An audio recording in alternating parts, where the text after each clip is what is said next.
আজকে থার্মোডাইনামিক্সের দ্বিতীয় class. CP কি, সিভি কি, মোলার আপেক্ষিক তাপ, এগুলো বলা হয়েছিল আগের দিন, এবং পিভি লেখচিত্র থেকে কিভাবে কার্য বের করে সেটা আগের দিন আমরা দেখলাম। আজকে সিপি আর সিভির মধ্যে সম্পর্ক প্রথম বার করব। তোমাদের কেমিস্ট্রিতে পড়াই আছে CP minus CV is equal to R হয়। আর মানে হচ্ছে মোলার গ্যাস ধ্রুবক বা সর্বজনীন গ্যাস ধ্রুবক। ফার্স্ট হচ্ছে সিপি সিভির মধ্যে সম্পর্ক। তার মানে আমরা প্রুভ করতে যাচ্ছি CP minus CV is equal to R. তাহলে CP minus CV equal to R, এটা প্রমাণ। সবার প্রথমে আমরা 1 মোল গ্যাস নেব একটা চোঙের মধ্যে। ধরো একটা চোঙ পিস্টন দ্বারা আবদ্ধ, কিছু পরিমাণ গ্যাস নেওয়া হলো 1 মোল, কিছু পরিমাণ বলতে 1 মোল গ্যাস, এখানে 1 মোল গ্যাস নেওয়া হলো। এখানে এর চাপ, এই গ্যাসটির পি, তাপমাত্রা টি এবং আয়তন আমরা ভি ধরলাম। আপেক্ষিক তাপ কথার অর্থ 1 মোল গ্যাসের 1 ডিগ্রি সেলসিয়াস বা 1 কেলভিন তাপমাত্রা বৃদ্ধির জন্য যে তাপ প্রয়োজন হয় তাকে বলা হয় মোলার আপেক্ষিক তাপ, 1 মোল গ্যাসের ক্ষেত্রে যদি হয়। এবার আমরা ডিটি উষ্ণতা যদি বৃদ্ধি করি, তোমরা জানো আপেক্ষিক তাপের সূত্র, যখন আমরা স্থির চাপে গ্যাসকে উত্তপ্ত করব, সিপি যদি স্থির চাপে আপেক্ষিক তাপ হয়, তাহলে n into CP into DT, এটা হচ্ছে প্রয়োজনীয় তাপ। এটা আমরা জানি, n into CP into DT. তার মানে কি, এখানে এন এর ভ্যালু যদি 1 নাও, মানে 1 মোল হলো, 1 মোল গ্যাসের ডিটি উষ্ণতা বৃদ্ধি করার জন্য তাহলে তাপ লাগছে সিপি ইন্টু ডিটি।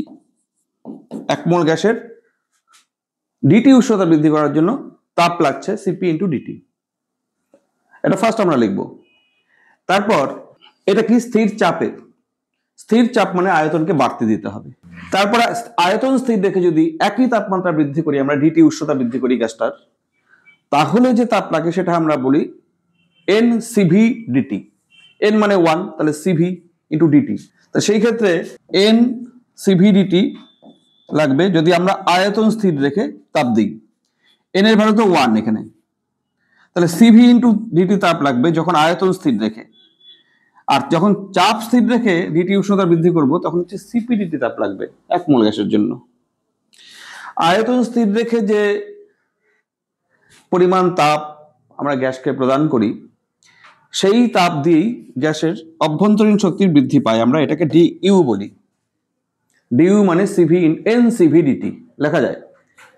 তাহলে আমরা ডিকিউ জানলাম, ডিইউ জানলাম।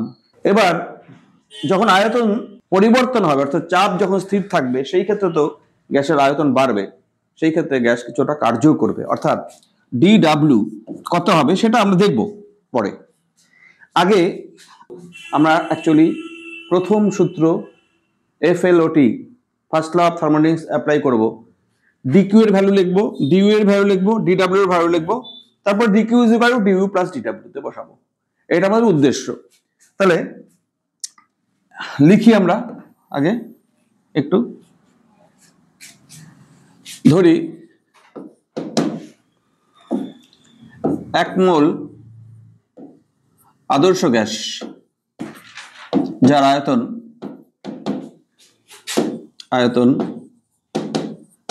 ভি, চাপ পি এবং উষ্ণতা সমান সমান টি। চাপ স্থির রেখে ডিটি উষ্ণতা বৃদ্ধিতে যে তাপ প্রয়োজন সেটা কত, সেটাকে আমরা নাম দিলাম ডিকিউ। সেটা হচ্ছে 1 মানে n CP into DT. N এর ভ্যালু 1 বসাও, তাহলে 1 ইন্টু সিপি ইন্টু ডিটি, মানে সিপি ডিটি তাপ দরকার। যদি আমরা কি চাপ স্থির রেখে ডিটি উষ্ণতা বৃদ্ধি করি, তাহলে এত তাপ এই গ্যাসটাকে সাপ্লাই করতে হবে, এই গ্যাসটাকে দিতে হবে। এবার যদি আমরা আয়তন স্থির রেখে যদি সেম উষ্ণতা বৃদ্ধি করি, ডিটি উষ্ণতায় বৃদ্ধি করব আয়তন স্থির রেখে, সেই ক্ষেত্রে কত তাপ লাগবে? আয়তন স্থির রেখে ডিটি উষ্ণতা বৃদ্ধি করলে কতখানি গ্যাসের? 1 মোল। অভ্যন্তরীণ শক্তির বৃদ্ধি du is equal to 1 into cv into dt, তাহলে cv into dt হলো। তাহলে দেখো dq du লিখে নিলাম। এবার দেখো স্থির চাপে গ্যাস দ্বারা কার্য, স্থির চাপে গ্যাস যখন চাপ স্থির থাকবে তখন আয়তন বেড়ে যাবে, যতটুকু আয়তন বাড়লো সেটা মনে করো ডিভি। স্থির তাপে চাপে গ্যাস দ্বারা কার্য আমরা তো জানি ডিডব্লিউ নাম দিলাম, সেটা হচ্ছে পিডিভি, ডিভি আয়তন বৃদ্ধি হলো। এখন আমরা এই যে তিনটা জিনিস জানলাম, ডিকিউ, তারপরে ডিইউ, তারপরে ডিডব্লিউ, এই যে তিনটা জিনিস দেখতে পাচ্ছ, এই তিনটাই আমাদের ফার্স্ট ল অফ থার্মোডাইনামিক্সে আমরা বসাবো। এফ এল ও টি থেকে, ফার্স্ট ল অফ থার্মোডাইনামিক্স থেকে DQ is equal to DU plus DW, এটা আমরা জানি। আচ্ছা, ডিকিউ মানে এইমাত্র করলাম সিপি ইন্টু ডিটি, বসাও। ডিইউ মানে হচ্ছে CV into DT plus DW মানে হচ্ছে পিডিভি। তার মানে দেখো আমি CP minus CV into DT লিখতে পারি, ডিটি ওই পাশে নিয়ে এসে, আর ডান দিকে পিডিভি হচ্ছে আমাদের। দেখো ডান দিকে পিডিভি কে আমি লিখতে পারি এক মোল গ্যাসের ক্ষেত্রে R DT, CP minus CV into DT is equal to R DT. এটা কেন? কারণ হচ্ছে, দেখো কারণটা দেখো, যেহেতু PV is equal to RT, চাপ স্থির, তাহলে পিডিভি আমি ডেরিভেটিভ করলাম, আর আর ডিটি এই সমীকরণ থেকে PV is equal to RT আদর্শ গ্যাস সমীকরণ থেকে পিডিভির মান আর ডিটি হয়। সুতরাং এখান থেকে আমরা যদি আবার আসি CP minus CV is equal to R, তার মানে দেখা যাচ্ছে CP is greater than CV. CP is equal to আমি যদি লিখি তাহলে সিভি প্লাস আর, এভাবে মনে রাখতে পারো। কতখানি বড় সিপি? আর পরিমাণ বড় সিভির থেকে, ব্যাস CP minus CV is equal to R, আমাদের প্রমাণ হয়ে গেল। এখন আমরা তাপগতীয় প্রক্রিয়া, সেই প্রক্রিয়াগুলো পড়বো আমরা। তাপগতীয় প্রক্রিয়া, হেডিং দিলাম তাপগতীয় প্রক্রিয়া। আচ্ছা, কি কি প্রক্রিয়া আছে সেগুলো একবার বলে নিই। আমরা প্রথমে পড়বো 1 নম্বর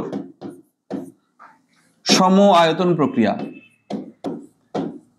এই প্রক্রিয়াতে গ্যাসের চাপ তাপমাত্রার পরিবর্তন হবে কিন্তু আয়তন ফিক্স থাকবে। 2 নম্বর প্রক্রিয়া সমচাপ প্রক্রিয়া। তারপরে 3 নম্বরে আমরা পড়ব সমতাপমাত্রা মানে সমউষ্ণ প্রক্রিয়া। 4 নম্বর আমরা পড়ব রুদ্ধতাপ প্রক্রিয়া। 5 নম্বর আবর্ত প্রক্রিয়া, যদিও এটা কিন্তু বলা হয়ে গেছে, হ্যাঁ আমি আবার না হয় বলবো আবর্ত প্রক্রিয়া। আরেকটা প্রক্রিয়া আছে, এটা করলে করতে পারো, এটা হচ্ছে পলিট্রপিক প্রসেস, সাধারণ প্রক্রিয়া, একটা মানে কমন। এই কমন প্রক্রিয়াটা শুধুমাত্র কম্পিটিটিভ এক্সামের জন্যই ইম্পর্টেন্ট এটা। আচ্ছা, এটা স্টার দিলাম না, কম্পিটিটিভ এক্সামের জন্য এটা হ্যাশ চিহ্ন। তাহলে এই কটা প্রক্রিয়া আমরা এবার বিস্তারিত পড়ব। প্রত্যেকটা প্রক্রিয়াতে আমরা কয়েকটা পয়েন্ট শিখব, সেই পয়েন্টগুলো আমাদের মনেও রাখতে হবে। কি কি পয়েন্টস হবে? মোটামুটি এক একটা প্রক্রিয়াতে 6-7টা পয়েন্টস আছে, সেই পয়েন্টগুলো আমরা মনে রাখবো এবং শিখবো। তাহলে 1 নম্বর প্রক্রিয়াটা শুরু করছি আমরা, সম আয়তন প্রক্রিয়া। আমরা এই প্রক্রিয়াগুলিতে কি কি শিখব? এটা 1 নম্বর দিলাম, তো আমি একটা নর্মাল 1 দিয়ে লিখলাম, 1 নম্বর রোমান 1 লিখলাম। প্রথম হচ্ছে প্রক্রিয়াটা কাকে বলে? সমায়তন প্রক্রিয়া যে প্রক্রিয়ার ক্ষেত্রে আয়তন স্থির থাকবে কিন্তু চাপ তাপমাত্রার পরিবর্তন হবে। তার মানে ভি স্থির, সংক্ষেপে লিখছি দেখো, আয়তন স্থির থাকবে, তার মানে কি ডেল্টা ভি বা ডিভি কত বলতো? ডেল্টা ভি যদি কখনো বলে আয়তনের পরিবর্তন কি হবে? শূন্য। বা ডিভি যদি বলে আয়তনের পরিবর্তন শূন্য। আয়তন পরিবর্তন হবে না সমায়তন প্রক্রিয়ায়। কি কি পরিবর্তন হতে পারে তাহলে? পি ও টি পরিবর্তিত হবে। আমি সংজ্ঞা লিখলাম না। কাকে সম আয়তন প্রক্রিয়া বলে? যে প্রক্রিয়া আয়তন স্থির থাকবে কিন্তু চাপ এবং তাপমাত্রার পরিবর্তন হবে তাকে বলা হবে সম আয়তন প্রক্রিয়া। এই সম আয়তন প্রক্রিয়াটা নম্বর 2 তে কোন সূত্র, কোন গ্যাস সূত্র পালিত হবে? দেখো ভি স্থির, কার সূত্র এটা? পি আর টি এর মধ্যে সম্পর্ক, গেলুসাকের সূত্র। গেলুসাকের সূত্র পালিত হচ্ছে আমাদের। তার মানে পি ভ্যারিস টি, তার মানে P1 by T1 is equal to P2 by T2। 2 নম্বর পয়েন্ট গেল। 3 নম্বর পয়েন্টে গ্যাস দ্বারা কৃতকার্য বলবো, ওয়ার্ক ডান, ওয়ার্ক। আগের দিন বলা হয়েছিল কার্যের general formula PdV V1 to V2। দেখো ডিভির ভ্যালুই তো 0 সমায়তন প্রক্রিয়া, তাহলে কার্য সমায়তন প্রক্রিয়া 0 হবে। মানে আয়তন যখন চেঞ্জ না হবে তখন কোনো কার্য হবেই না। আয়তন পরিবর্তন হলেই কার্য হবে, গ্যাস কার্য করবে। গেল নেক্সট পয়েন্ট, 4 নম্বর পয়েন্ট। FLOT-টা কি? First law of thermodynamics. দেখো dq is equal to du plus dw। এইখানে নিশ্চয়ই তোমরা বুঝতেই পারছো কার্য শূন্য হয়, তাহলে dq is equal to du। যে তাপ দেওয়া হবে গ্যাসকে, সেই তাপ দিয়ে গ্যাসের শুধুমাত্র অভ্যন্তরীণ শক্তি বৃদ্ধি পাবে, মানে তাপমাত্রা বৃদ্ধি পাবে, গ্যাস কোনো কার্য করবে না সমায়তন প্রক্রিয়ায়। আচ্ছা, নম্বর 5 আপেক্ষিক তাপ, মানে মোলার আপেক্ষিক তাপ। মোলার আপেক্ষিক তাপ, আপেক্ষিক তাপ C is equal to dq by n dt। সম আয়তন মানে হচ্ছে dq এর ভ্যালু কত? du, তাহলে আমি du লিখতে পারি বাই n dt।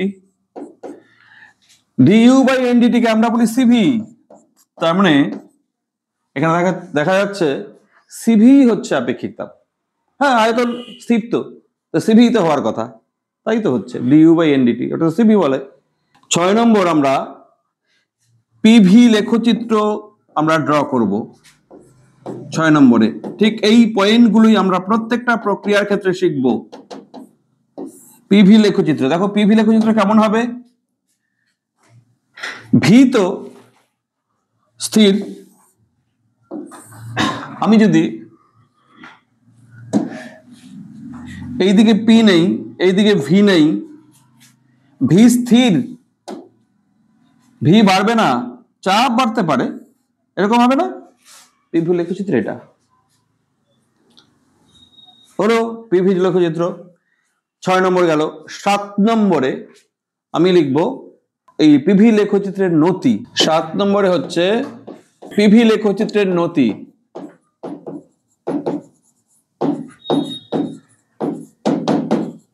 নতি, PV লেখচিত্রের নতি মানে হচ্ছে dp by dv। dp by dv কে নতি বলা হয়। এদিকে P এদিকে V, তাহলে dp বাই dv হচ্ছে নতি। dv এর মান কত?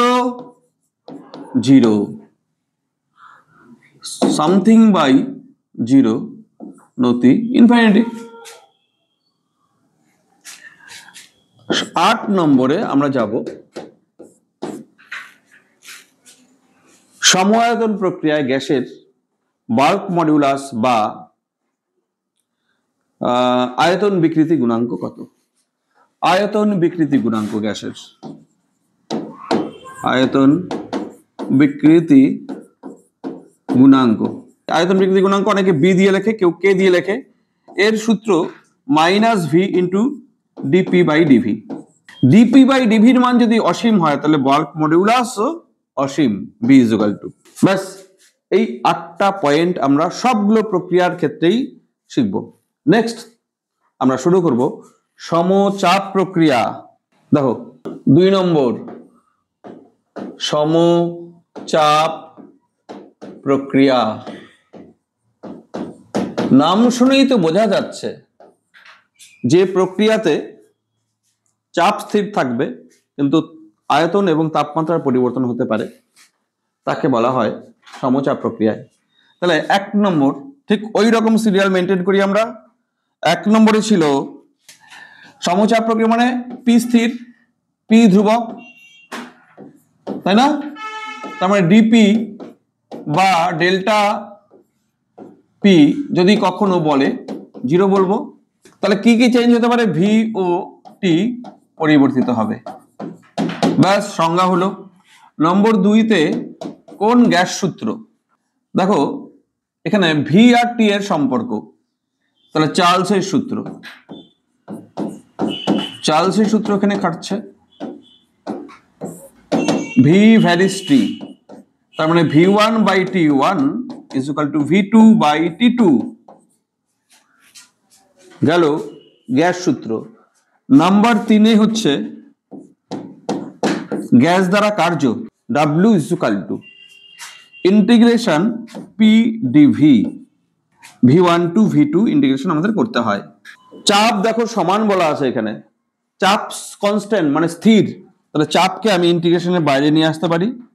তাহলে আয়তনের ইন্টিগ্রেশন হচ্ছে ডিভির ইন্টিগ্রেশন V1 টু V2, তার মানে P ডিভির ইন্টিগ্রেশন V আর এর লিমিট V1 টু V2। এবার দেখো এখানে জায়গা আছে, এখানে করি। or W is equal to P upper limit বসাও V2 মাইনাস লোয়ার লিমিট বসাও V1, P V2 minus V1, just চাপ ইন্টু আয়তনের পরিবর্তন, এটাকে ডেল্টা ভিও তুমি লিখতে পারো, চাপ ইন্টু আয়তনের পরিবর্তন। আচ্ছা, এই আয়তনের পরিবর্তন মানে দেখো PV is equal to nRT হয়। আমি কিন্তু এই জায়গাটায় nRT2 মাইনাস nRT1 ও লিখতে পারি এখান থেকে।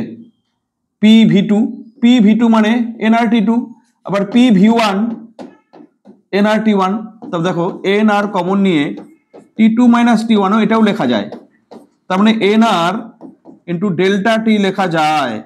তাহলে কার্যের ফর্মুলা তুমি যেভাবে মনে রাখতে পারো, একটা হচ্ছে W এটা, আরেকটা হচ্ছে এই আরেকটা, একটা হচ্ছে এটা আরেকটা হচ্ছে nR ডেল্টা টি। কার্য তাহলে আমাদের হয়ে গেল। PdVও কেউ মনে রাখতে পারে, P ডেল্টা ভি অথবা nR ডেল্টা টি।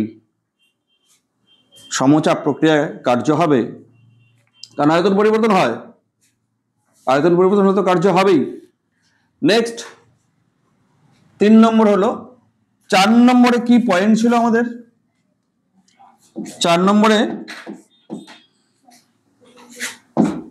তাপ গতিবিদ্যার প্রথম সূত্র FLOT। তাপ গতিবিদ্যার প্রথম সূত্র মানে কি? dq is equal to du plus dw। এখানে কে স্থির? চাপ স্থির। চাপ স্থির থাকলে আয়তন তো বৃদ্ধি পাবে, তার মানে কার্য 0 না। তাপমাত্রা বৃদ্ধি পাচ্ছে, তাপমাত্রা বৃদ্ধি পাওয়া মানে du not equal to 0, dw not equal to 0, আবার তাপও তুমি দিচ্ছ। তাহলে তাপ গতিবিদ্যার প্রথম সূত্র এই পুরোটাই ইউজ করতে হবে, এখানে কোনো অ্যাপ্রক্সিমেশনের ব্যাপার নাই, কোনোটাই 0 হবে না, পুরোটাই থাকবে, সবই নট ইকুয়াল টু 0, তিনটাই। তারপরের পয়েন্ট 4 নম্বর গেল। আমাদের 5 নম্বর পয়েন্ট হচ্ছে, 5 নম্বর পয়েন্ট আপেক্ষিক তাপ, মোলার আপেক্ষিক তাপ। তো মোলার আপেক্ষিক তাপ, আচ্ছা মোলার আপেক্ষিক তাপ আমরা সি যদি আমি নাম দেই, এটা dq বাই ndt আপেক্ষিক তাপের সূত্রই। আর কোনোটাই তো 0 না, কোনোটাই অসীম না, সবই সসীম ভ্যালু, তাহলে এইটাকে আমরা বলি সিপি। মোলার আপেক্ষিক তাপ স্থির চাপে সিপি হয়। আর সিপির মান তো তোমাদের জানাই আছে, বলো সিভির মানটা কি ছিল? দেখো এই সূত্র তোমাদের জানা আছে, সিভি কোথায় গেল, এই যে সিভি, এই সিভি মানে কি, এই সিভি মানে কিন্তু f/2 ইন্টু আর, আবার এই সিভি মানে r/γ-1 হয়। আর ঠিক একই রকম ভাবে সিপিতে আসি, কেউ যদি বলে সিপির ভ্যালু সেটা হচ্ছে 1 + f/2 ইন্টু আর, আবার গামা ইন্টু r/γ-1 সিপির ভ্যালু এটাও হয়, এগুলো আমরা ইউজ করতে পারি আপেক্ষিক তাপ। আচ্ছা, গেল মোলার আপেক্ষিক তাপ। এবার 6 নম্বর পয়েন্ট আমাদের, 6 নম্বর পয়েন্ট হচ্ছে পিভি লেখচিত্র। খুব সহজ ব্যাপার, পিভি লেখচিত্রের মধ্যে সমচাপ প্রক্রিয়া, চাপ স্থির, তাহলে লেখচিত্র এরকম হবে না, এরকম হবে না? হ্যাঁ বাস, তাহলে এদিকে পি এদিকে ভি লেখচিত্র। এবার পিভি লেখচিত্রের নতি 6 নম্বর গেল, 7 নম্বর নতি পিভি লেখচিত্রের dp/dv। দেখো পি এর কোনো পরিবর্তন নাই, ডিপির কোনো পরিবর্তন নাই, মানে এটা শূন্য, 0/dv মানে শূন্য।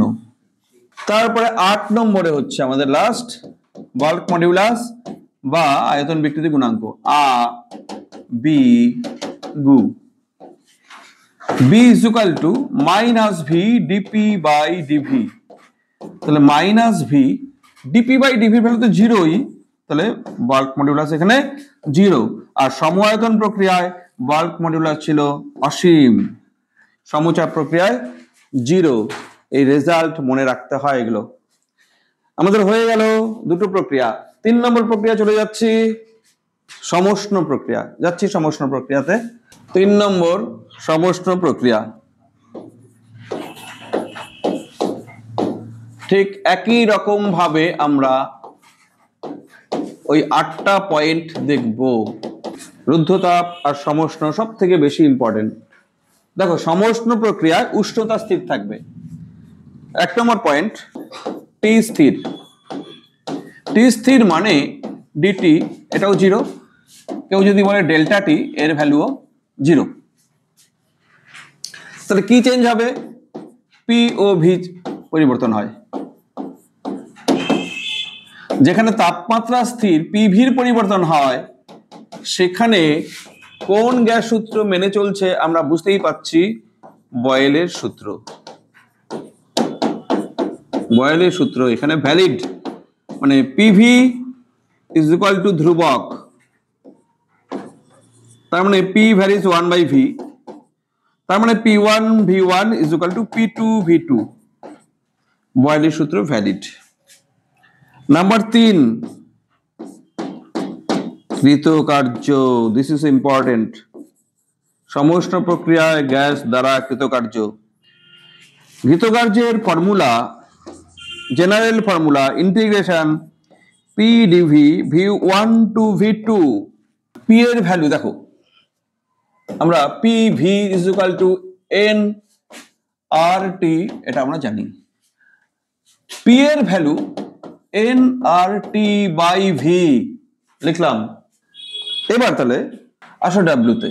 সুতরাং কার্য W is equal two P এর ভ্যালু বসাই nRT/v into dV integration V1 to V2। এবার দেখো nR তো এমনিতেই ধ্রুবক, আর টি এখানে সমষ্ণ প্রক্রিয়ার জন্য টিও ধ্রুবক, সেই জন্য nRT পুরোটাকে আমি বাইরে নিয়ে আসতে পারি। ইন্টিগ্রেশনের ভেতরে থাকছে just dV/v V1 to V2। এবার dV/v এর ইন্টিগ্রেশন তোমরা জানো log বেস ই ভি হয়, ln লিখতে পারো। Integration limit V1 to V2, তার মানে nRT log বেস ই V2 মাইনাস log বেস ই V1, তার মানে nRT log base E V2/V1 log m minus log n is equal to log m/n হয়। V2 by V1। আচ্ছা, এটাই কার্যের formula. আবার P1 V1 is equal to P2 V2 হয়, তাহলে V2 by V1 কে আমি কিন্তু লিখতে পারি nRT log base E. P1 by P2 লেখা যায়, কারণ P1 V1 is equal two, কারণ কি P1 V1 is equal to P2 V2।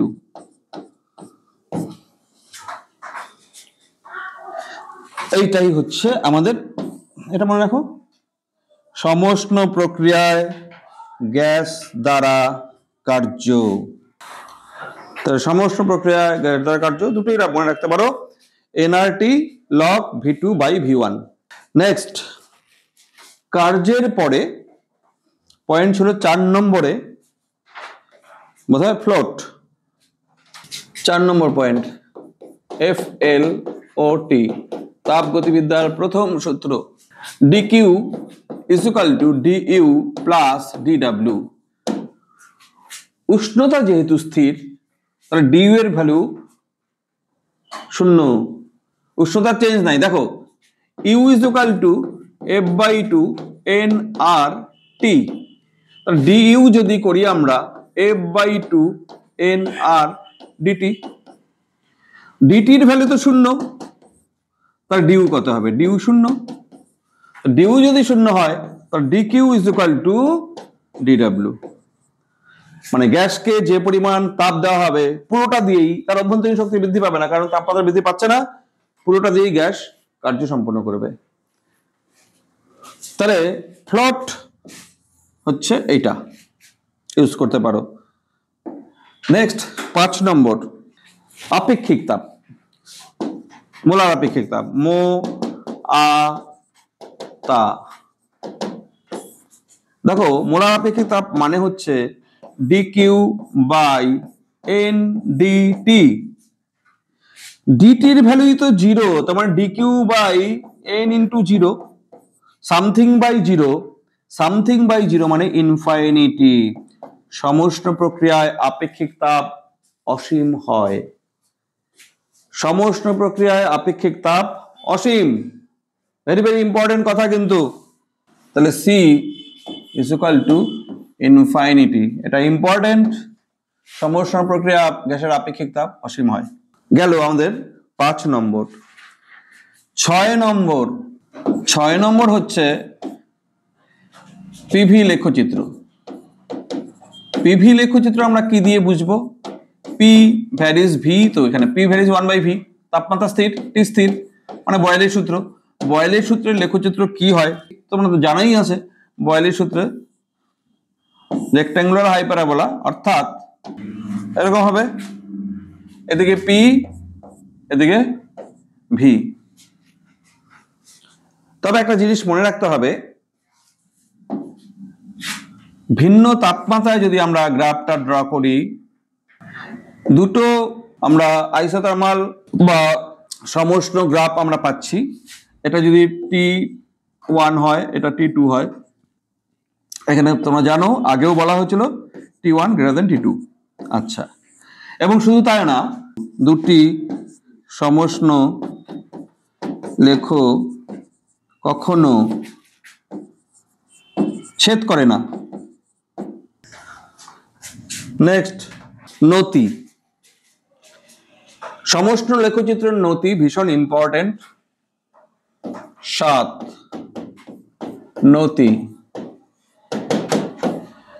নতি মানে ডিপি বাই ডিভি, এটা কত, এটা চাই আমাদের অ্যাকচুয়ালি। এটা করার জন্য আমরা কিভাবে করব, নতি সমষ্ণ প্রক্রিয়ায় পিভি ইজ ইকুয়াল টু ধ্রুবক। ডেরিভেটিভ করো দুই পাশে, তাহলে ডিপি বাই ডিভি তুমি পেয়ে যাবে। পিভির ডেরিভেটিভ, এদিকে কনস্ট্যান্টের ডেরিভেটিভ, কনস্ট্যান্টের ডেরিভেটিভ 0, আর ডিপিভি মানে গুণের ফর্মুলা, পি বাইরে রেখে ভি এর ডেরিভেটিভ প্লাস ভি বাইরে রেখে পি এর ডেরিভেটিভ, ব্যাস হয়ে গেল। তাহলে বাঁ দিকে ভি ডিপি রাখলাম, ডান দিকে মাইনাস করে পি ডিভি নিয়ে গেলাম।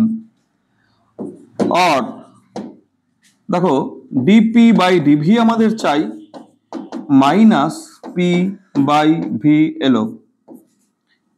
ভেরি ভেরি ইম্পর্টেন্ট ফর্মুলা, মানে প্রয়োজনীয়। সমষ্ণ লেখচিত্রের নতি দেখো ঋণাত্মক, নতি ঋণাত্মক নেগেটিভ, দেখো এখানে নতি ঋণাত্মক আছে, কার এইদিকে হারানো আছে, প্রতি ঋণাত্মক হয়। হলো সমষ্ণ লেখচিত্রের নতি বের করা, পি বাই ভি হয় বাট মাইনাস হয়। হলো নেক্সট আমাদের পয়েন্ট হলো 7। লাস্ট পয়েন্ট হচ্ছে বাল্ক মডিউলাস বা আয়তন বিকৃতি গুণাঙ্ক। 8 নম্বর আ বি গু বি দিয়ে লিখলাম minus V DP by DV. এই মাত্র আমরা দেখলাম ডিপি বাই ডিভির মান হচ্ছে minus P by V. V V cancel, minus মাইনাসে plus, B is equal to P. এটা হচ্ছে সমষ্ণ প্রক্রিয়াতে আয়তন বিকৃতি গুণাঙ্কের মান। গ্যাসের আয়তন বিকৃতি গুণাঙ্ক সমষ্ণ প্রক্রিয়ায় গ্যাসের চাপের সমান হয়। ইম্পর্টেন্ট কথা, আমরা যখন ওয়েভ সাউন্ড যখন পড়ব সেখানেও এটা লাগবে। নিউটনের সূত্র আছে ওখানে, নিউটনের সূত্রে এটা আমাদের দরকার হবে সাউন্ডে। তাহলে 8টা পয়েন্ট আমাদের হয়ে গেল। সমষ্ণ প্রক্রিয়া কি ধরনের প্রক্রিয়া? সমষ্ণ প্রক্রিয়াতে চাপ এবং আয়তনের পরিবর্তন হবে কিন্তু উষ্ণতা স্থির থাকবে। আমি কিছু পরিমাণ গ্যাস নিলাম, এর আয়তন পরিবর্তন করছি, ধরো গ্যাসের আয়তন বাড়াচ্ছি, আয়তন বাড়লে এর চাপ কমে যাবে, উষ্ণতা স্থির রাখতে হবে। আচ্ছা, এই উষ্ণতা স্থির রাখতে গেলে গ্যাসটিকে যে পাত্রের মধ্যে নেওয়া হবে সেই পাত্রের দেওয়াল পরিবাহী তাপের সুপরিবাহী হতে হবে নাকি অন্তরক পদার্থ হতে হবে? গ্যাসকে যে পাত্রে নিয়ে আমি গ্যাসের আয়তন চাপ আয়তন পরিবর্তন করছি, ধরো একটা চোঙের মধ্যেই পিস্টনযুক্ত চোঙ, গ্যাস উপরে চাপ প্রয়োগ করে গ্যাস আয়তন বাড়াচ্ছে, মানে গ্যাস আয়তন বৃদ্ধি করছে। তাপমাত্রা স্থির থাকতে হবে, এখানকার তাপমাত্রা স্থির থাকার জন্য এই যে পাত্রের যে দেওয়াল সেটা সুপরিবাহী হবে না অন্তরক হবে? সুপরিবাহী পদার্থ হতে হবে। আসলে কেন? দেখো, আমরা যদি এটার আয়তন বৃদ্ধি করি, গ্যাসের এখানে কার্য করে, গ্যাসের এই কার্য করতেও তো একটা শক্তি লাগবে, সেই শক্তি আসবে গ্যাসের অভ্যন্তরীণ শক্তির থেকে, মানে গ্যাসের অভ্যন্তরীণ শক্তি এটাকে কার্য করাবে। বুঝতে পারছো? এইবার অভ্যন্তরীণ আমাদের এখানে কি, ওটা ভেবো না আবার অভ্যন্তরীণ শক্তির পরিবর্তন হয়, আমাদের এখানে অভ্যন্তরীণ শক্তির পরিবর্তন করানো যাবে না। মানে তাপমাত্রা স্থির, তাপমাত্রা স্থির মানে অভ্যন্তরীণ শক্তি স্থির, অভ্যন্তরীণ শক্তি স্থির রাখতে হবে। তাহলে অভ্যন্তরীণ শক্তি স্থির রাখতে গেলে বাইরের থেকে তাকে তাপ দিতে হবে। তাহলে বাইরের থেকে যেন তাপ নেয় এই ব্যবস্থা আমাকে রাখতে হবে, না হলে বাইরের থেকে তাপ না নিলে কি হবে, গ্যাস ঠান্ডা হয়ে যাবে। আমি আয়তন বাড়াচ্ছি গ্যাসের, যদি সুপরিবাহী পদার্থ না হয় গ্যাস ঠান্ডা হয়ে যাবে। বাইরের থেকে তাপ নিয়েই তো এর তাপমাত্রা ব্যালেন্স রাখবে, ঠিক রাখবে। আগে 10 ডিগ্রি ছিল, বাইরে থেকে তাপ ঢুকছে এখনো 10 ডিগ্রি আয়তন বাড়ার পরেও। আর যদি বাইরের থেকে তাপ না নিত তখন তাহলে গ্যাস কি হতো, ঠান্ডা হতো। তখনই ওই প্রক্রিয়াটাকে বলা হবে রুদ্ধতা প্রক্রিয়া। তাহলে সমষ্ণ প্রক্রিয়াতে বাইরে থেকে তাপ নিতে হবে, গ্যাস ঠান্ডা হবে না বা গরম হবে না, উষ্ণতার পরিবর্তন হবে না। আর রুদ্ধতা প্রক্রিয়ায় বাইরের থেকে তাপ আদান প্রদান চলবে না, তার মানে গ্যাস ঠান্ডা হয় হবে, গরম হয় হবে ওই ক্ষেত্রে। আচ্ছা, তাহলে সমষ্ণ প্রক্রিয়ায় আমাদের পাত্রের দেওয়াল অবশ্যই সুপরিবাহী হতে হবে। আচ্ছা, এই প্রক্রিয়াটা ধীরগতি সম্পন্ন প্রক্রিয়া হবে না, দ্রুত করতে হবে, অবশ্যই ধীরগতি করতে হবে। কারণ আমি যদি গ্যাস যদি আয়তন বৃদ্ধি করে, খুব দ্রুত যদি আয়তন বৃদ্ধি হয়, দ্রুত তো তাপও ঢুকতে হবে। তাহলে আয়তন বৃদ্ধির জন্য যে এর ইন্টারনাল এনার্জি বা অভ্যন্তরীণ শক্তি যে হ্রাস হবে, এই হ্রাসের হওয়ার যে হার, তার সঙ্গে সামঞ্জস্য রাখতে গেলে এটা যদি বাড়ে, হ্রাস হওয়ার হার যদি বাড়ে, তাপ সাপ্লাইও আমাকে বেশি দিতে হবে। আর আমি যদি ধীরে ধীরে করি, ধীরে ধীরে তাপ ঢুকবে। তার মানে এই প্রক্রিয়াটা অবশ্যই স্লো হওয়া দরকার, না হলে গ্যাসের তাপমাত্রা পরিবর্তন হয়ে যাবে। তাহলে দুটো ইম্পর্টেন্ট বিষয় এখানে বলা হলো, পাত্রের দেওয়াল হতে হবে সুপরিবাহী, আর প্রক্রিয়াটা ধীরে ধীরে সম্পন্ন করতে হবে। আচ্ছা, এই দুটোই বাস্তবে নেচারে সম্ভব না। কেন সম্ভব না? ধীরে ধীরে মানে কি? তুমি 1 ঘন্টায় বাড়াচ্ছ আয়তন, ধরে নিচ্ছি, আরেকটা গ্যাস আরেকজন নিয়ে সেটা 1 দিনে বাড়াচ্ছে আয়তন, তুমিও ধীরে ধীরে করলো, ও তো আরো ধীরে করলো। ধীরে ধীরে কোনো লিমিট নাই। কেউ 1 বছর লাগালো, কেউ অসীম সময় লাগালো। ধীরে ধীরে লিমিট নাই। অসীম বলে তো ওরকম না। অসীম হচ্ছে ক্ষুদ্রের তুলনায় বড় হওয়া মানে অসীম।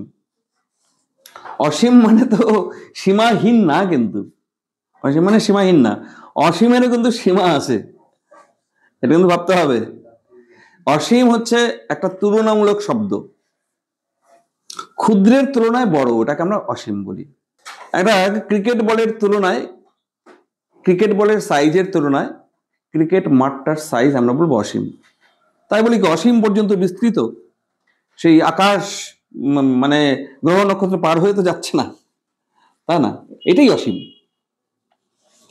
আচ্ছা, তাহলে ধীর গতির যেমন কোনো লিমিট থাকবে না, তেমনি আরেকটা জিনিস, সুপরিবাহীরও কোনো লিমিট নাই। এত সুপরিবাহী পদার্থ তুমি কোথায় পাবে? 100% তাপ ঢুকতে হবে।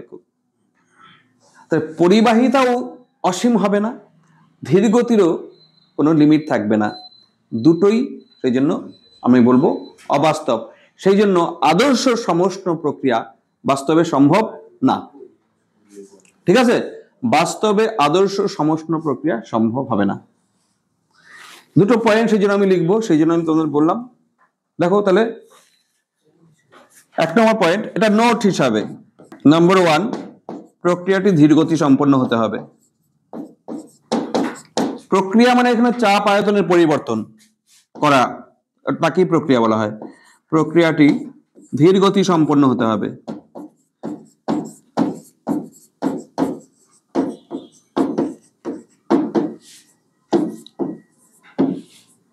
Important point. আরেকটা ইম্পর্টেন্ট পয়েন্ট, সেটা হচ্ছে পাত্রের দেওয়াল সুপরিবাহী হতে হবে। এবার ইনফাইনাইট কন্ডাক্টিভিটি এরকম তার পদার্থ আর পাওয়া যায় না।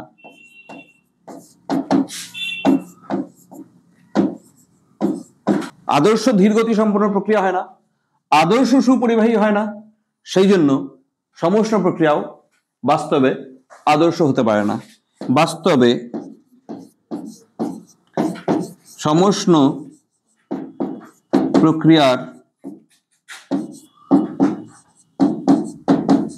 আদর্শ, আদর্শ কথাটা লিখতে হবে, আদর্শ সমষ্ণ প্রক্রিয়ার কোনো অস্তিত্ব নেই।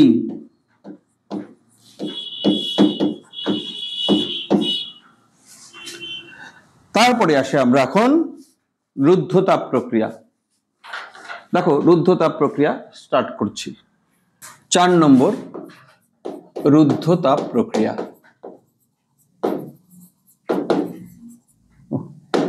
রুদ্ধতাপ প্রক্রিয়া, এটার সংজ্ঞা আমরা কিভাবে দেব? একটু আগে তোমাদের ছবিতে বললাম, বাইরের সঙ্গে যখন তাপের আদান প্রদান হবে না সংস্থার, তখন অবশ্যই সংস্থার তাপমাত্রার পরিবর্তন হবে, হয় ঠান্ডা হবে না গরম হবে। গ্যাস যখন রুদ্ধতাপ প্রসারিত হয় তখন গ্যাস ঠান্ডা হয়ে যায়, আবার যখন সংকুচিত হয় তখন গ্যাস গরম হয়। রুদ্ধতাপ, রুদ্ধতাপ করতে গেলে আমাকে দ্রুতগতি সম্পন্ন প্রক্রিয়া করতে হবে, আর ঝট করে হঠাৎ করে করতে হবে। বুঝতে পারছো? দ্রুত গতিতে করতে হবে। দেখো আমি রুদ্ধতাপের কাছাকাছি একটা উদাহরণ দিই।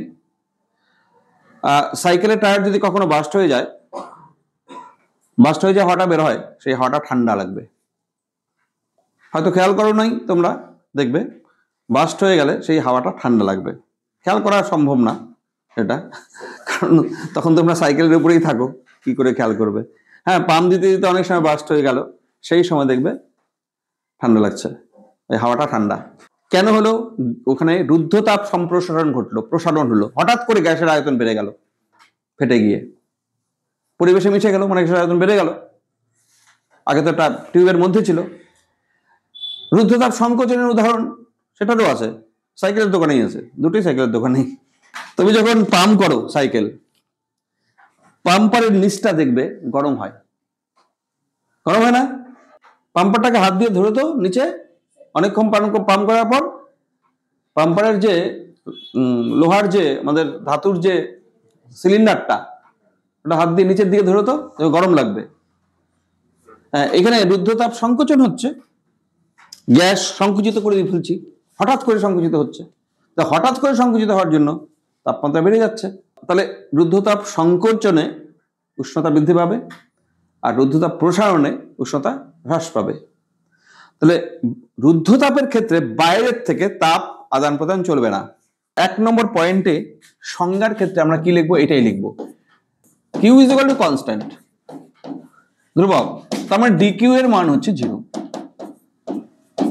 অনেক সময় ডেল্টা দিয়েও লেখে অনেকে, ডেল্টা ইউ যদি কখনো লেখো এটাও 0, আরে ডেল্টা কিউ কিউ। আর পরিবর্তন কে কে হবে? চাপ, তাপমাত্রা, আয়তন, তিনটাই। পি, ভি, টি সবগুলি পরিবর্তিত হবে, গুলি পরিবর্তিত হবে।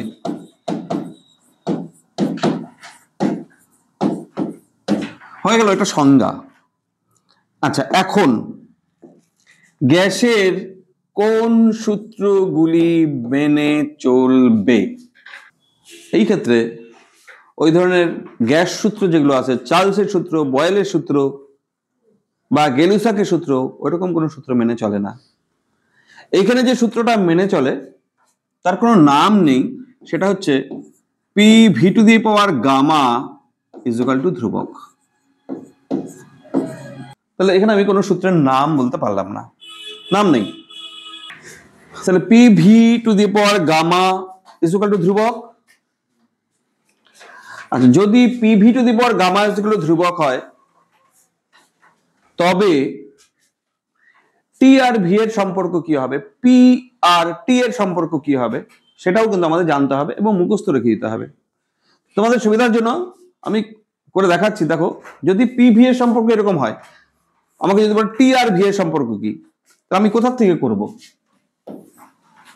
দেখো, P V to the power gamma is equal to ধ্রুবক, constant. P V is equal to NRT, হয় না? এটা তো সব ক্ষেত্রেই খাটবে। তাহলে আমি যদি বলে ভি আর টি, তাহলে পিটাকে সরাবো এখানে, তাহলে C by V to the power gamma, P এর জায়গায় দেখো, পি এর জায়গা পি ইজ ইকুয়াল টু কি, C by V to the power gamma. তাহলে পি এর জায়গায় আমি C by V to the power gamma বসাচ্ছি, ভি আর দিকে এন আর টি। এবার টি এর সাথে এই ভি গুলি নিয়ে যাচ্ছি, তাহলে T into V to the power gamma by V is equal to C by N R. তোমরা এই ক্যালকুলেশন লিখে রাখতে পারো সাইডে। তার মানে T into V to the power gamma minus 1 is equal to, এই পুরোটাই কনস্ট্যান্ট, কনস্ট্যান্ট। তাহলে দেখো, P V to the power gamma is equal to constant থেকে T V to the power gamma minus 1 is equal to constant, এটা পাওয়া গেল। তাহলে এইখানে আমি ফাইনাল লিখে নিচ্ছি T V to the power gamma minus 1 is equal to ধ্রুবক। এইটাও রুদ্ধতাপ সমীকরণ। এবার যদি বলে পি আর টি এর মধ্যে সম্পর্ক কি, কাকে সরাবো, কাকে সরাবো? ভি কে সরাবো। এখন আমি এটা মুছে দিচ্ছি, এখানেই করব।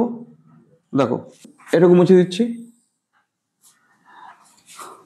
আমি এখন এইখান থেকে ভি এর মানটা যদি লিখি, এখান থেকে আমি ভি এর মান পাবো কি বলো, V to the power gamma পাচ্ছি সি বাই পি। তাহলে V is equal to C by P to the power 1 by gamma. তার মানে আমি V is equal to constant by P to the power 1 by gamma পাচ্ছি। তার মানে is equal to constant, এটা একটা constant, P to the power 1 by gamma পাচ্ছি V এর জায়গায়। তুমি যদি উপরে লিখতে চাও C into P to the power -1 by gamma, constant to the power 1 by gamma সেটা তো কনস্ট্যান্টই হবে, constant to the power 1 by gamma সেটা কনস্ট্যান্টই, আর P to the power 1 by gamma তো আছেই। আচ্ছা, এইবার আমি ভি এর ভ্যালুটা না হয় এখানে বসাই। তাহলে পি ভি, ভি মানে C P to the power -1 by gamma is equal to N R T. হ্যাঁ, এইবার দেখো আমি যদি টি এর সাথে পি গুলিকে নিয়ে যাই, P to the power -1 plus 1 by gamma ওই পাশে নিয়ে গেলাম, আর এদিকে সি বাই এন আর লিখলাম। তাহলে T P to the power 1 by gamma -1 is equal to constant. পুরোটার পাওয়ার আবার গামা করে দেই, পি টু দি পাওয়ার এটা আবার গামা দিয়ে গুণ, মানে 1 minus gamma is equal to constant. Whole to the power gamma করে দিলাম আবার দুই পাশে, তাহলে টি টু দি পাওয়ার গামা আসলো, আর পি টু দি পাওয়ার এটা তো আছেই, আবার গামা গুণ হচ্ছে উপরে, গামা গুণ হচ্ছে, তাহলে গামা গামা গুণ হয়ে এখানে 1, আবার গামা ইন্টু 1 মানে এটা, ব্যাস। তাহলে আমরা পেলাম T to the power gamma আর P to the power 1 minus gamma is equal to ধ্রুবক। এই তিনটাকে রুদ্ধতাপ সমীকরণ বলা হয়। এখান থেকে অঙ্ক আসতেই পারে। P V to the power gamma is equal to ধ্রুবক মানে কিন্তু এইরকম, মানে হচ্ছে বয়েলের সূত্র P V is equal to ধ্রুবক হলে কি হয়, আমরা P1 V1 is equal to P2 V2 লিখি। তাহলে এখানে P to the power gamma ধ্রুবক মানে হচ্ছে P1 V1 to the power gamma is equal to P2 V2 to the power gamma. T V to the power gamma -1 ধ্রুবক মানে T1 V to the V1 gamma -1 is equal to T2 V2 to the power gamma -1। এগুলো আমরা use করতে পারবো। বুঝতে পারছো? রুদ্ধতাপ সম্প্রসারণ হলো বা সংকোচন হলো, তোমাকে এত চাপে এত আয়তন বলা হচ্ছে, তাহলে এত চাপে আয়তন কত হবে, কোনটা ইউজ করব? এটা P1 V1 to the power gamma. এবার বললো এত তাপমাত্রা আয়তন এত, তাপমাত্রা চেঞ্জ হয়ে এত হলে আয়তন কত হবে, এটা ইউজ করব। এইভাবে চাপ আর তাপমাত্রার মধ্যে সম্পর্ক দেওয়া থাকলে আমরা এটা ইউজ করব। তার মানে এটার থেকে ওই বয়েলের সূত্রের মতোই অঙ্ক কিছু আসবে, বয়েল চার্লসের সূত্রের মতোই কিছু অঙ্ক আসতে পারে। আচ্ছা, হলো আমাদের গেল 2 নম্বর। 3 নম্বরে কি করি আমরা? কৃতকার্য। কৃতকার্য মানে W। জেনারেল সূত্র দিয়ে start, always PdV V1 to V2। আমি এখানে একটু জায়গা আছে, আমি করে নিচ্ছি। দেখো এখানে P কে সরাও, দেখো P V to the power gamma is equal to constant. P V to the power gamma is equal to constant, এটা আমরা জানি। P কে সরাবো, তাহলে P ইজ ইকুয়াল টু কত? Constant by V to the power gamma. P এর value এখন W এর মধ্যে বসাও, সুতরাং W কত হচ্ছে?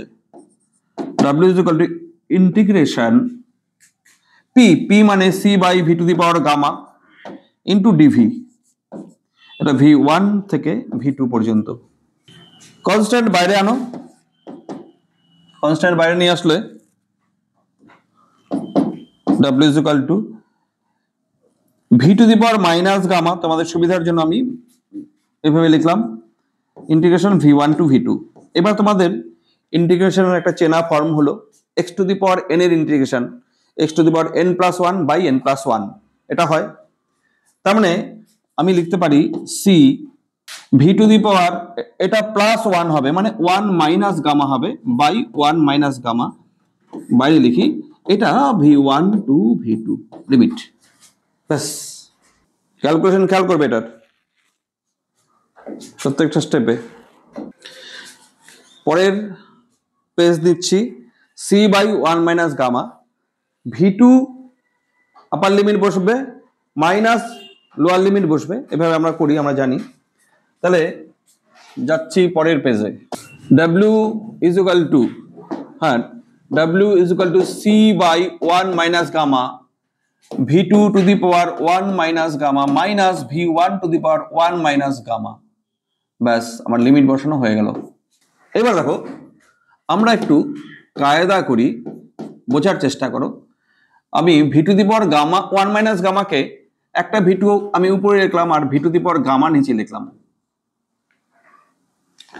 এটা V1, এটা V2, এটাও তাই, V1 by V1 to the power gamma, আবার নিচে নিয়ে আসলাম।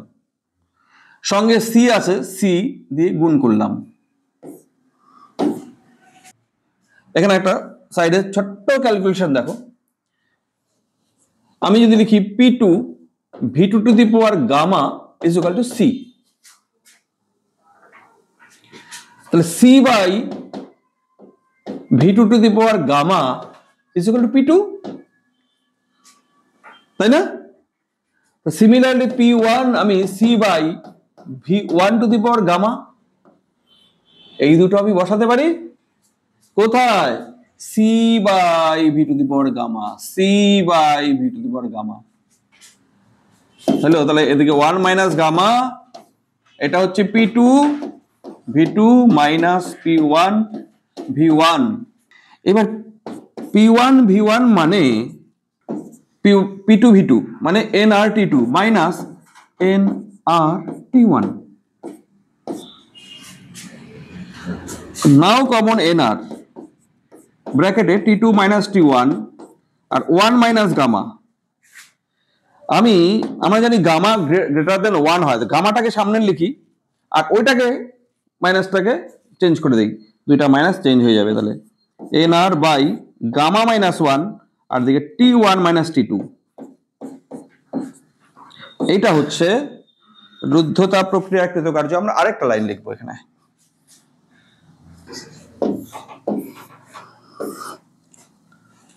দেখো W is equal two nR, কি লিখলাম? nR আর দিকে T1 মাইনাস T2 আর নিচে গামা মাইনাস 1। আমি আবারও লিখলাম, যদি তোমাদের মনে থাকে R বাই গামা মাইনাস 1 কে আমরা CV বলি, এখান থেকে এখানে R বাই গামা মাইনাস 1 কে আমরা CV লিখি, তার মানে W is equal two NCV into T1 minus T2, কিন্তু আবার এটা উল্টা। তার মানে এটাও মনে রাখো, এটাও মনে রাখো, রুদ্ধতাপ প্রক্রিয়ায় কৃতকার্যের মান হলো।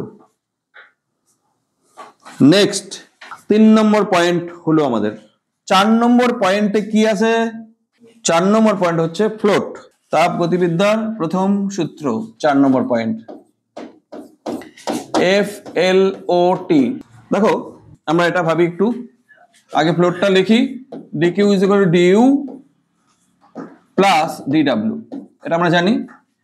এখানে হিট সাপ্লাই হয় না, dq 0, তাহলে du is equal to minus dw বা dw is equal to minus du। এই কথার মানে কি? এখানে গ্যাস কার্য করবে এবং গ্যাস ঠান্ডা হবে। Internal energy minus, internal energy minus মানে কমে যাওয়া, মাইনাস মানে তাপমাত্রা কমে যাওয়া, ইন্টারনাল এনার্জি কমে যাওয়া, তাপমাত্রা কমে যাওয়া। তাহলে গ্যাস কার্য করা মানে গ্যাসের আয়তন বাড়া, তাহলে গ্যাসের যদি আয়তন বাড়ে গ্যাসের তাপমাত্রা কমে যাবে।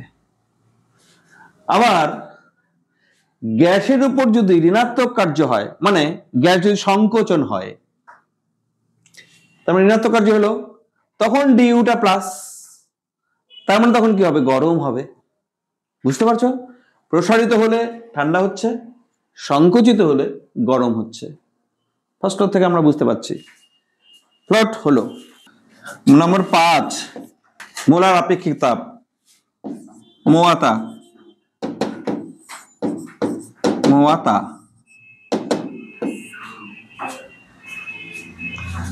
জেনারেল সূত্রটা লিখি, dq বাই n dt। এটা জেনারেল সূত্র। আরে ডিকিউই তো 0, তাহলে সি তো 0 মোলার আপেক্ষিক তাপ। This is also very important. রুদ্ধ তাপ প্রক্রিয়ায় গ্যাসের আপেক্ষিক তাপ 0, সমউষ্ণ প্রক্রিয়ায় গ্যাসের আপেক্ষিক তাপ অসীম। আপেক্ষিক তাপের পর 6 নম্বর হচ্ছে পিভি লেখচিত্র। 6 নম্বর পিভি লেখচিত্র। লেখচিত্র হবে, দেখতে তো একই রকমই হবে, যে সমউষ্ণ আর রুদ্ধতাপ লেখচিত্র দেখতে একই রকমই হবে। দেখতে একই রকম মানে হচ্ছে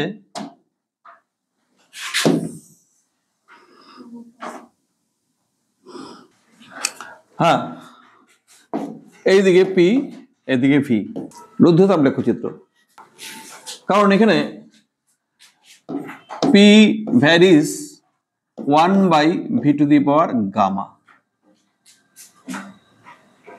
নতিটা বেশি হবে, ভি এর পাওয়ার আছে 1 এর বেশি। লেখচিত্র এরকম হবে। নম্বর 7 লেখচিত্রের নতি, মানে dp/dv, এটাই চাই আমাদের। তার মানে আমি এখান থেকে স্টার্ট করব, p⁴γ is equal to constant. নতির জন্য আমি আবার ডেরিভেটিভ করব, d of p⁴γ is equal to d of c। p বাইরে রেখে d of v⁴γ plus v⁴γ বাইরে রেখে d of p is equal to কনস্ট্যান্টের ডেরিভেটিভ 0। তোমরা দেখো এইখানে আমি একটু এখানে ডিটেইলস করি, নালে রেডিমেড জ্ঞান হয়ে যাবে। dv v⁴γ লিখলাম, ইন্টু dv করলাম, প্লাস আর এদিকে যা আছে v⁴γ into dp is equal to 0। দেখো d⁴ কে dv দিয়ে ভাগ করলাম, আবার dv দিয়ে গুণ করলাম। আমি এক লাইনেই করতে পারতাম, তো তোমাদের ডেরিভেটিভটা কি করে হচ্ছে সেটা তুমি বুঝতে পারছো এখন। p⁴γ ডেরিভেটিভ dxn/dx, এটা মানে nx⁻n−1। তাহলে গামা সামনে আসছে আর v⁴γ -1 হচ্ছে, আর সঙ্গে dv আছে একটা, প্লাস v⁴γ আর dp আছে ইজ ইকুয়াল টু 0। v⁴γ আর dp কে এদিকে রেখে বাকি gamma into P v⁴γ by V, এই যে এইটাকে আবার v⁴γ বাই ভি লিখলাম, এই v⁴γ -1টাকে, ইন্টু ডিভি। এখন দেখো দুই পাশে v⁴γ কেটেই যাচ্ছে, তাহলে dp/dv একটা মাইনাস থাকবে, dp/dv is equal to minus gamma P by V. এইটা হচ্ছে রুদ্ধতাপ প্রক্রিয়ায় পিভি লেখচিত্রের নতি। এটাও মাইনাস সমউষ্ণ প্রক্রিয়ার লেখচিত্রের নতির চাইতে বেশি। গামা গুণ আছে, সমউষ্ণ প্রক্রিয়া ছিল শুধুমাত্র -p/v, এখানে গামা p/v হচ্ছে তার নতি। তাহলে দেখো, সুতরাং আমি কিন্তু লিখতে পারি dp/dv রুদ্ধ গ্রেটার দেন dp/dv সমউষ্ণ। সমউষ্ণ প্রক্রিয়ার নতির চাইতে রুদ্ধতাপ প্রক্রিয়ার নতি বেশি। 1 2 3 আ বি গু বি is equal to minus V dp/dv। এইমাত্র আমরা দেখলাম মাইনাস ভি, dp/dv এর মান হচ্ছে minus gamma P by V. V V cancel, minus minus plus, তাহলে B is equal to gamma P. রুদ্ধতাপ প্রক্রিয়ায় গ্যাসের আয়তন বিকৃতি গুণাঙ্কের মান হচ্ছে এইটা। তাহলে রুদ্ধতাপ প্রক্রিয়া, এবার রুদ্ধতাপ প্রক্রিয়ার একটু নোট। এইখানে পাত্রের দেওয়াল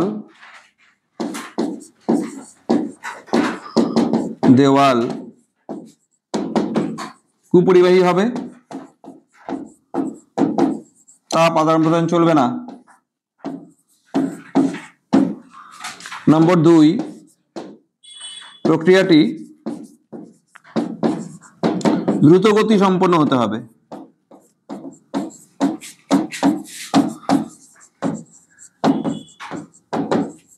শুধু তাই না, এখানে আরেকটা পয়েন্ট, সেটা হচ্ছে আদর্শ রুদ্ধতাপ প্রক্রিয়াও বাস্তবে সম্ভব না। তাহলে আদর্শ রুদ্ধতাপ প্রক্রিয়া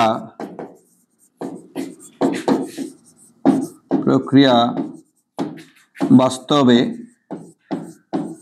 সম্ভব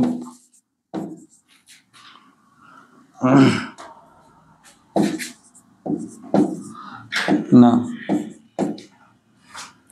গেল নোট আমাদের। এবার হচ্ছে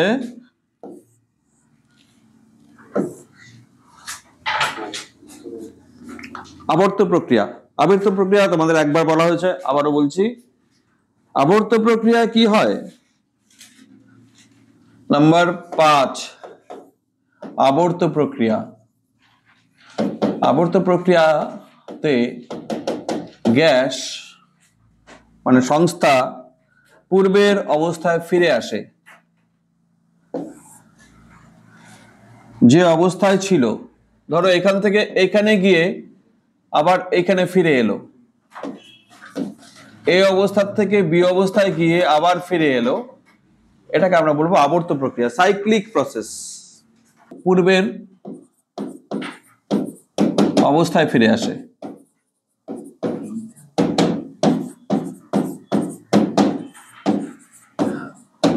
দুই নম্বর, কার ভ্যালু পরিবর্তন হবে না। এখানে পূর্বের অবস্থায় যদি ফিরে আসে তাহলে ডিইউ ইন্টারনাল এনার্জির কোনো চেঞ্জ হবে না, ডিইউ মাস্ট বি 0। আর লেখচিত্রের লুপের ক্ষেত্রফল থেকে, লুপের ক্ষেত্রফল মানে পিভি লেখচিত্রের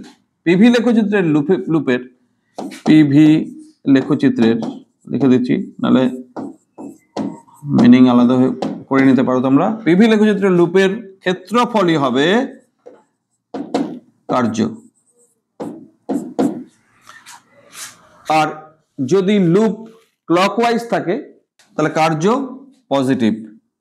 হ্যাঁ, এখানে যদি ক্লকওয়াইজ যদি হয় ঘড়ির কাঁটার দিকে, তাহলে কার্য ডাব্লিউ পজিটিভ। আর যদি অ্যান্টি ক্লকওয়াইজ হয়, এসি ডাব্লিউ হয়, সেই ক্ষেত্রে কার্য নেগেটিভ হয়। তার মানে এইটার ক্ষেত্রে এখানে পজিটিভ কার্য হবে, এখানে ডাব্লিউ প্লাস, এখানে ডাব্লিউ প্লাস হবে, পজিটিভ হবে। আর যদি আমি এরকম একটা লুপ নেই, একই রকমই, শুধুমাত্র তীর চিহ্ন আমি আলাদা করে দিলাম, এটা অ্যান্টি ক্লকওয়াইজ, এর থেকে বিতে গিয়ে আবার এতে ফিরে এলো, এইভাবে। তাহলে এইখানে কার্য কিন্তু আসে নেগেটিভ। এখানে হচ্ছে W is equal two negative, anti clockwise negative. যেমন লিপই হোক, ত্রিভুজ আকার লুপ হতে পারে, বর্গাকার লুপ হতে পারে, চতুর্ভুজ লুপ হতে পারে, যেমনই লুপ হোক। তাহলে আমরা এটা মনে রাখবো। এটা গেল আমাদের আবর্ত প্রক্রিয়া। পলিট্রপিক প্রসেস বা জেনারেল প্রসেস যেটা হয় 6 নম্বর, সেটা তোমাদের এই ক্লাসে বলবো না, ঠিক আছে? তাহলে সমস্ত থার্মোডাইনামিক প্রসেস প্রক্রিয়া এখানে শেষ হলো।